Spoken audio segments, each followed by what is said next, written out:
We have in 2025 second, third generations, again, not all, so many closeted, secret, cult, ritual, ISIS-like families. I will call them ISIS-like, because I know they've got nothing to do with Islam.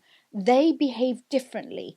Outside on the streets, at work, they'll all be very polite and nice, but behind closed doors, I've heard it myself.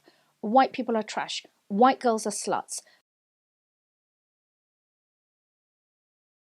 I was sexually molested and my dad never knew about it because a lot of us grew up in the curry house network because my family come from the city of Sylhet. And in doing so, often we were sharing accommodation above the curry houses. And so I got sexually molested as a child. Sometimes they would even do things, right, and have me on their laps. And my dad would be in the same room, but it wouldn't be obvious because there would be a table separating us. My name's Yasmin Choudhury. I'm the Yasmin in Justice for Yasmin. I'm a British Muslim woman. I'm a single mother. I'm 54. I was born and bred in London.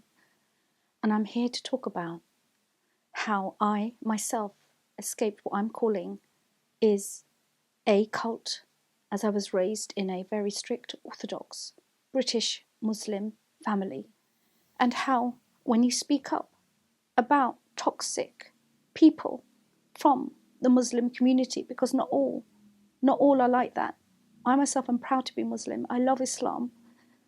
But what happens, because I do believe there is a very different treatment when you start talking about bad things happening by people within communities like mine, and the reprisals and what's happened to me and my daughter.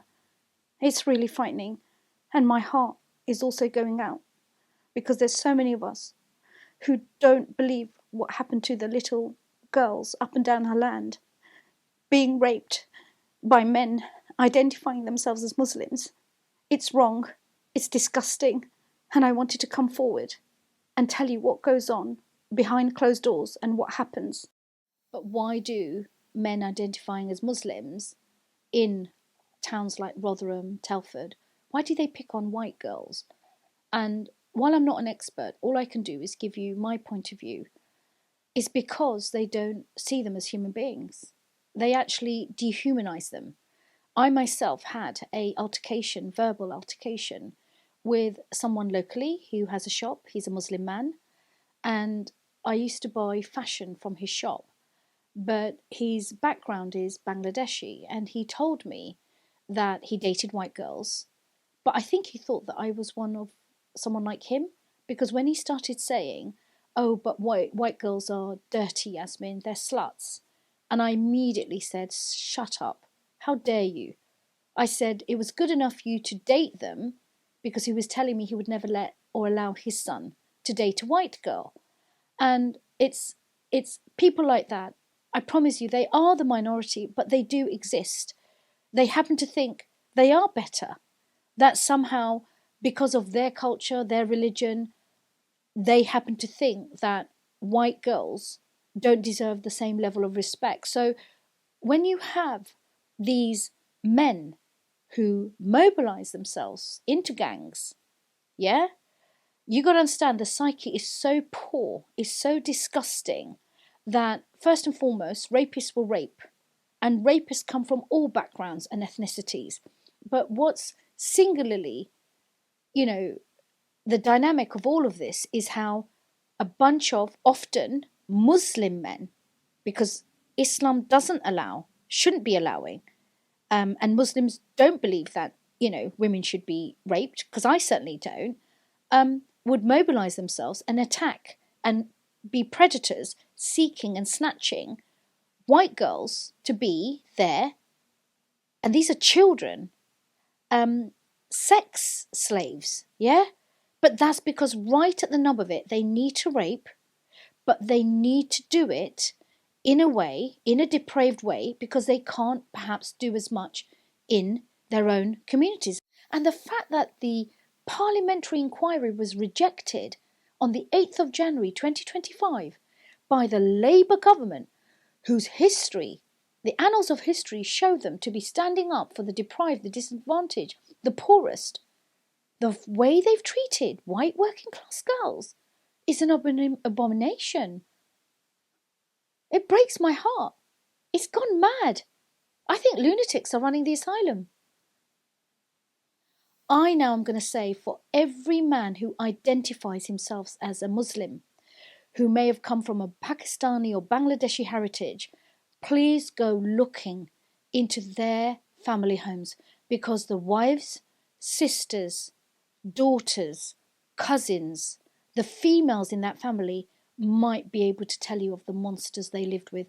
And it is my belief, because if I could be myself a victim of attempted rape at the age of 49 as a mother, and this was done to me by a man who is a male relative, what do you think these same men were doing in the towns of Telford, Rotherham, etc., to their own Muslim relatives? I think many were raped, and I wonder if some of these Muslim girls have the courage to come forward. But how can they? Because who's going to help them? Look at what's happened to me. I'm 50 plus, and I'm still living with the reprisals of having reported me, who's a CEO, who's a businesswoman, who's been educated, who, has had her own independent economic wealth. I can't even cope. What hope would there be for a little girl who's at the mercy of her rapist Muslim relative? But again, the caveat is not all Muslims are rapists. It's a small minority.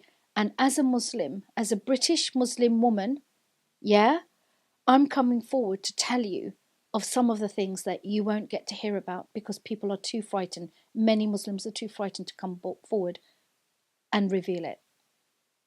So growing up, I wouldn't often have access to English white people except at maybe school. And I always remember my school teachers were very lovely. But often I'd be told to, in my community, to avoid black people, because there's a lot of racism towards dark-skinned or black people, but also that white culture I was taught it was dirty, that the women were sluts. They would use the word khabis, that means dirty, to denigrate them.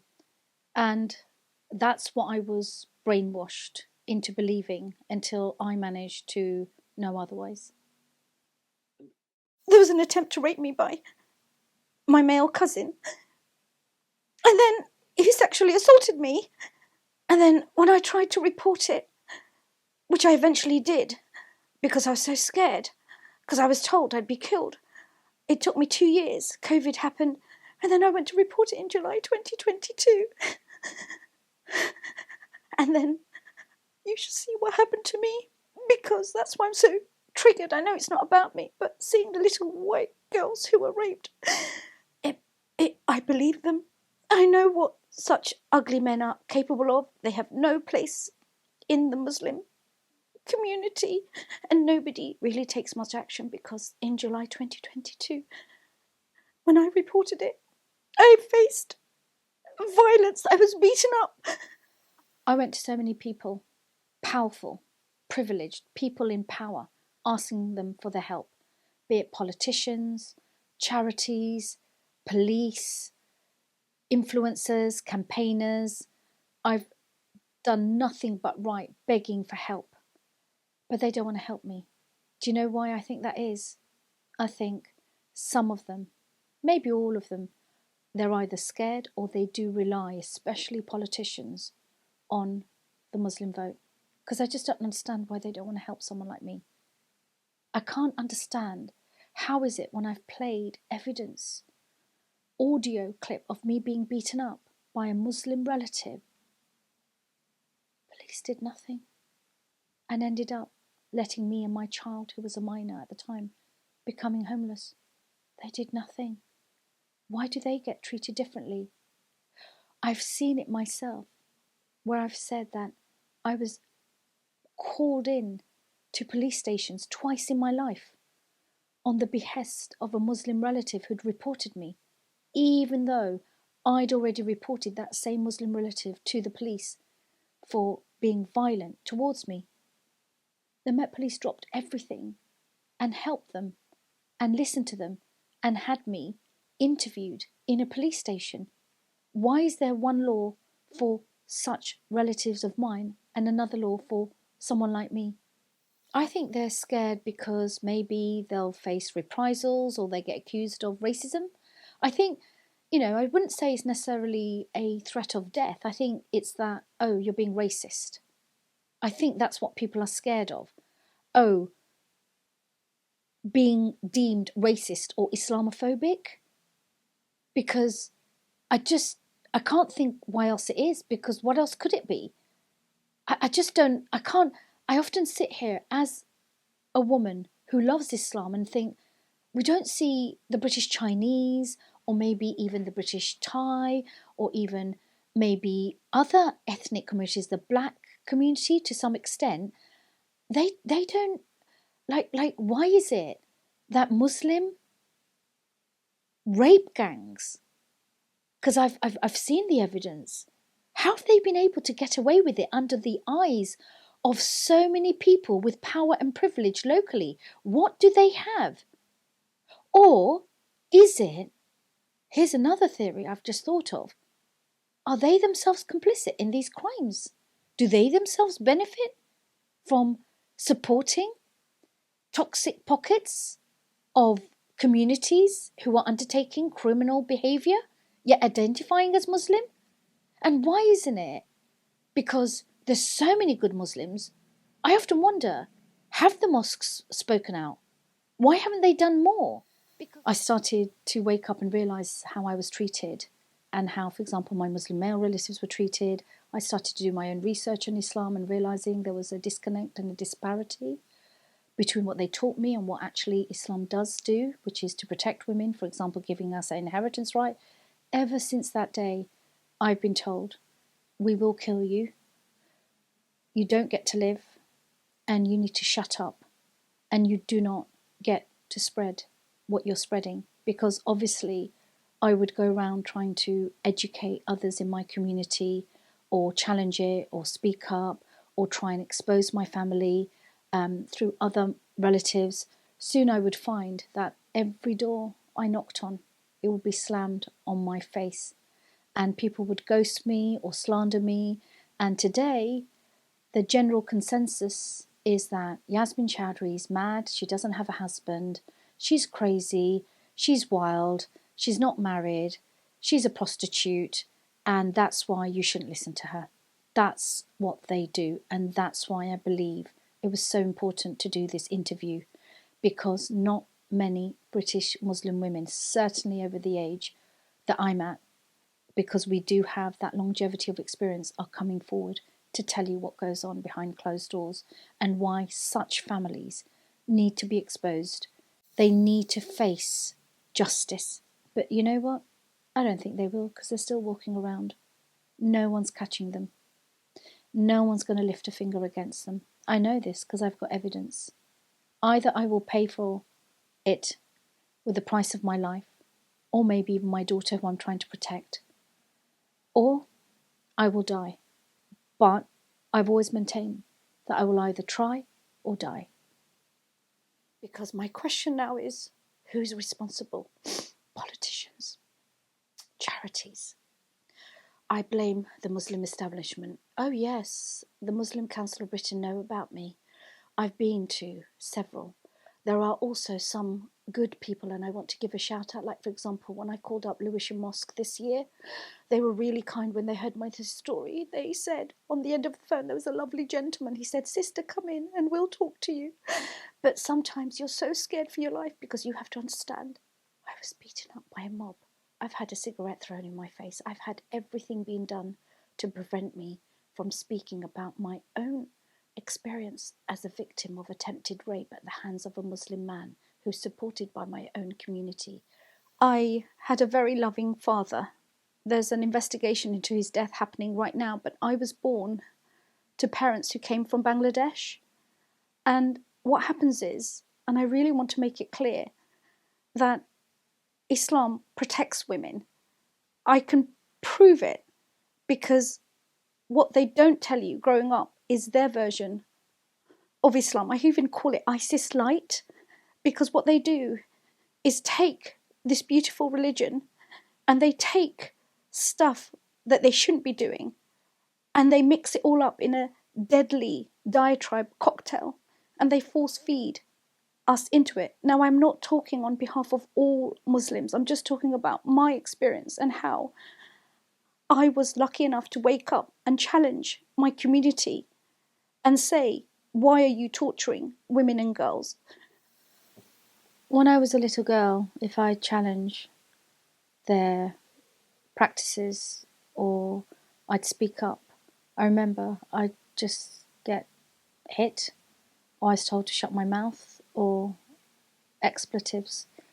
I was called a child of Satan. I was called an infidel, kafir. I was told to shut my mouth. I was told to be careful because I would burn in hell. And you were made to feel dirty. And I spent so much of my childhood being scared and thinking, why am I forced to believe something that doesn't make me feel good and gets me into trouble? And I think that it hasn't stopped, because I think some of it still exists within these ISIS-like families who are ignorant of the true beauty of Islam and who refuse to pass on an enlightened, informed, educated knowledge of the practices of Islam. So in a way, we've all been drinking from a poisoned well, and that's why many will find it very hard to leave it. In a way, it's a cult, I keep saying, and you get brainwashed, and it takes a lot of courage to leave that kind of community, because they threaten you with expulsion. They threaten that nobody will ever talk to you. You're damaged goods. They'll slander you. They'll spread lies about you. You know, I've been accused of being a prostitute. I've been accused of so much. It's horrific slander, that I take drugs, that I'm loose, that I'm dirty, that I chose to become a single mother because no Muslim man wants me. They'll do anything to destroy you if you happen to try and combat the actions of these cultish communities. And they do that in order to protect and continue to flourish and keep that kind of mindset alive and kicking in 2025 even. But I was taught that when you get home, doesn't matter how much of a job you've done, how exhausted, you still had to put the rice on. Pakistani girls will say to me, I still had to go home and do the chapati, but my brother was lying on the sofa. He was watching television. He was even being fed with by his mum and food being put into his mouth. I would often find that my own Muslim male relatives, we would eat second. That's right. Women are treated in communities like mine, families like mine, as second-class citizens. We didn't get to eat first. We would have to serve the men. Then, it was awful. You would sit at the dirty table and then you would get to eat. And I remember as a young girl, I'd always be thinking, but that's not fair. Why don't I get to eat first? Like, for example, I remember also growing up, and you know, in a chicken, for some reason, in my culture, the leg piece is prized as the most favourable part of a chicken. It's always served to the men. And I'd say, but why? Why does my Muslim male relatives get it? Because they're a man. You need to know your place. And so what's happened is we have in 2025, second, third generations, again, not all, so many closeted, secret, cult, ritual, ISIS-like families. I will call them ISIS-like, because I know they've got nothing to do with Islam. They behave differently. Outside on the streets, at work, they'll all be very polite and nice, but behind closed doors, I've heard it myself. white people are trash, white girls are sluts. You don't want to marry a white girl because she's had so many partners. You don't want to be with black people because you know what? Black people are violent. So it's not just towards white people. Their attitude by some of the people in my community towards black people is an absolute disgusting disgrace. And I know black people will confirm, especially black Muslims, that when it comes to Islam, they are also treated differently often and not seen as a welcomed member of the Muslim community because they're black. So I hope that gives an insight, because I'm now 54. I actually have no contact with any of my family. I'm even thinking in the future, as soon as my passport expiry date is up, I'm changing my name. And I do this in honor of my brilliant, amazing father, who was an immigrant. He came, I think, in the 50s to the United Kingdom, and he always told me, that he never touched a penny of benefits. He was so proud. He said, I've got an opportunity. His name was Al-Hajj Abdul Makit Choudhury. He was really religious, but he was very proud of his religious status. But he always said, this country made me. And he never took a single penny in benefits himself. Okay? And what he would say to me is, for the rest of his life, he was helped out by his bank manager, who happened to be white. They had such a beautiful friendship. And this gentleman worked for Midland Bank. He gave my father the opportunity and saw beyond his immigrant status. And that's why when my father made it and left behind a multi or £1 million estate upon his death in 2004, prior to his death, my dad spent the rest of his life, after he'd made the money, pulling others up after him, because he said, that's the job of us immigrants. We get them, we fund our own families, and we set them up, because nobody should screw over a system. A lot of people have told me or assumed that I'm an ex-Muslim. I'm not. And people are surprised when they hear that I've stayed a Muslim, although it was, touch and go for many years, when I was led to believe that Islam was, horrible. It's not true. I've chosen to stay because actually I myself have seen and come across such beautiful Muslims who are helping me. When I do business in Bangladesh, I look at the average poor person who drives a rickshaw, and after my own plight, so many who were poor would come up to me, Muslim men, that's right, and would say, we know you're suffering at the hands of your family. We don't believe that they are very Muslim at all. We want to support you. Sometimes I go to restaurants and you know what? Some of the waiters who are very poor, who rely on tips, would be like, don't pay us a tip because you know what? Keep it in your pocket. These are some of the poorest people. Because also I know that Islam generally does protect women. Because if so, there's so much evidence. Why did our Prophet, peace be upon him, when apparently it was revealed to him, and the first words given were read, that word read. He didn't go and run and tell men. He went and told his wife. She was a social entrepreneur. She was the first person to fund the spread of Islam, a Muslim businesswoman. The first martyr of Islam was a woman. All of this is, again, in our history, but it's locked away. And so that's what keeps me going, that there's a disconnect, that, you know what, there's so much disservice being done to this beautiful faith. Because remember, there was also the golden age of Islam that was responsible for, is it trigonometry, algebra, so much education, so much enlightenment. How have we been reduced to being, I find it disgusting as a Muslim to find that I'm even linked to these rape gangs. No, that's why I chose, and I will continue to choose to stay, to be Muslim. And when I have Muslims telling me that they're fed up of being tainted with, this scandal, or, being deemed to be toxic or dangerous or terrorists, here's my message. We know who we are.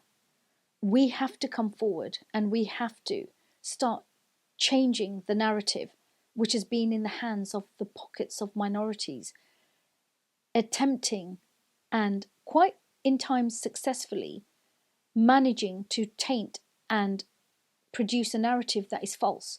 Because if not you, then who? You see, I understand because I used to feel like that as well. It's frightening. But actually, it is the duty of a Muslim to come to the defense of Islam. And it's stated in the Quran, Surah An-Nisa, I think 4, is it 35 or 135? Somebody can correct me. In the face of injustice, you have to stand up, even if it's against your own parents. So to those Muslims who might be watching me and saying, oh gosh, Yasmin, I don't have the courage, or why are you doing this? Then I look around, where are they all? Nobody's saying anything. And if I can do it, so can you. So please join hands, because we all need to be better. We all can come together. And just because you fight evil doesn't mean that you're one of them. In fact, it goes and gives evidence that you're, and we and you and me are not like them. It's important.